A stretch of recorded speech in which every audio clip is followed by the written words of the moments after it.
Alright, guys, so I just watched the latest two episodes of Agatha All Along. It was the finale of the show, episodes 8 and 9. Episode 8 was called Follow Me, My Friend, to Glory at the End. Episode 9 was called Maiden Mother Crone, and they both follow the story of the end of the road and the truth of Agatha Harkness and the Witch's Road. I was a big cheerleader for this show. I was really into it in the beginning, and I still am. I was overall very pleased with what we got from this show, but I will say it's not my favorite. I think that there were some disappointments throughout and in these last two episodes, but there were also some really great and beautiful moments, but I don't think it is necessarily for everyone, and I think that really only fans of WandaVision and fans of maybe just those characters would find this show interesting and curious to see what happens with the Maximoff family.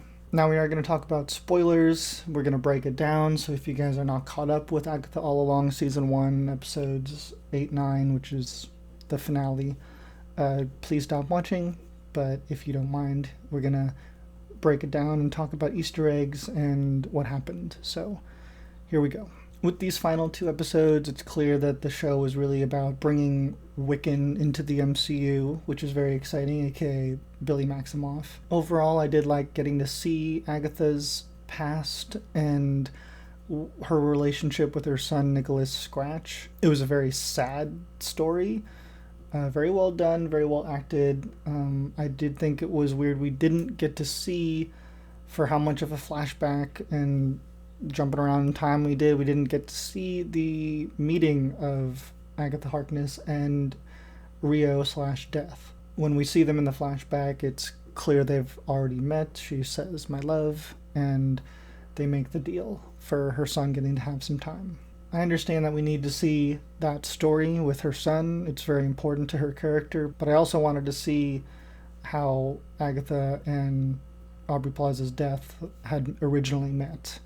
And wouldn't she have been like really pissed that Agatha got pregnant by a guy? Why would she make a deal with her then? You know, wouldn't it be like, hey, you kind of fucked me over? And, you know, I know some people were saying like, oh, she went from lesbian to, oh, she's bisexual now. But I feel like, you know, when you live that long, like thousands of years or whatever, you're going to try everything, you know. So it made sense to me. But the thing that did not make sense was like how chill about it Rio seemed to be, or like all I can give you is time or whatever. I don't know. I'm not saying she was happy about it, but you know what I mean.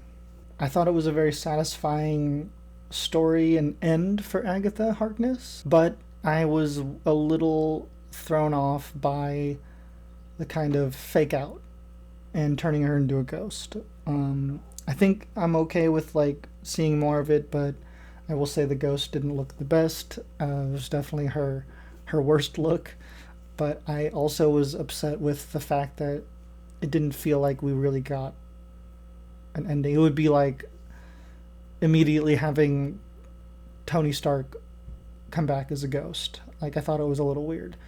Like, she wasn't ready to die, and she also wasn't willing to face Nicholas or Nikki, and it just seemed like a fake out. And like, I just was like, you could have ended her and it would have been one of the most beautiful. It still was beautiful, but I just feel like it would have hit harder if she really was gone. As much as I love Kathryn Hahn, it just didn't seem like they really committed to it.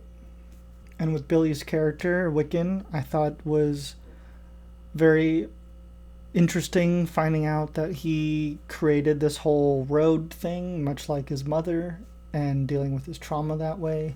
Very, very powerful. Really interesting that he kind of created the whole show in a way, and the whole reveal of getting to see Agatha's reaction to like, I've been doing this fake song for a long time. Like, I know something's up. When she actually saw the real door, she was like, that's not supposed to happen.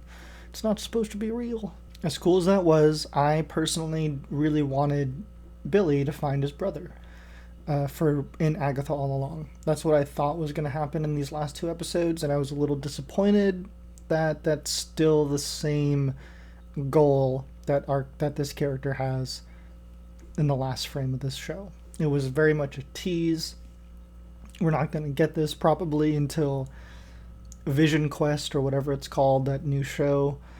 I was making a joke that at the end of Vision Quest, they're going to be like, let's go find our mom, because they love teasing us like this. And I hope that's not the case. I hope we get more of that, the whole family, with the whole reveal about Billy's new power with being able to transport souls into bodies. I thought was very interesting. I know that's a change from the comics, but it made me think when he made the grave for Alice, Lilia, and Mrs. Hart, I couldn't help but think, like, doesn't he have the power to kind of put their souls into a body? Like, maybe, or I'm not sure what this could lead to. He seems kind of like the anti-death. Like, can death really stop him or kill him, or when will he die, or just when naturally? I'm curious what that could mean. Overall, I felt like I was wanting more. Yes, there were some weird decisions they made in these last few episodes, but I still found myself wanting to see what happens, because I know it connects to a bigger story, and I want to see that story. There were many great moments in this show, especially the last two episodes. I did love the fight with her and Rio.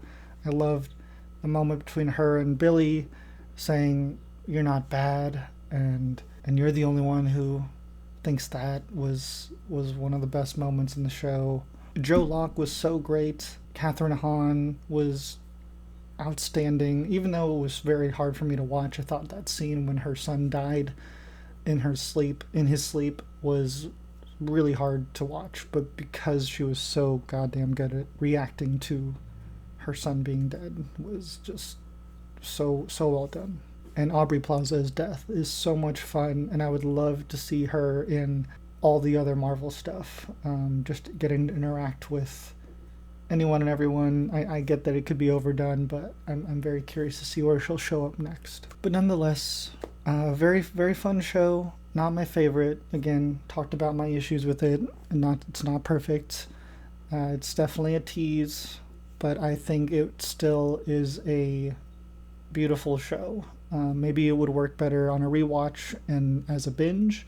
I'm curious to kind of actually go back, because there's a lot of Easter eggs, and with the final reveal, it's like I want to go back and kind of watch it someday and see it, knowing where we're going, or knowing that the road is not what we think it is. Memorable performances and exciting new characters that I am excited to see in the future, and where they go from here. But I would love to hear what you guys thought of Agatha All Along, and what do you think is going to happen next, and what do you want to happen next? Let me know down below. Don't forget to like, comment, and subscribe. I hope you guys have a wonderful, wonderful day.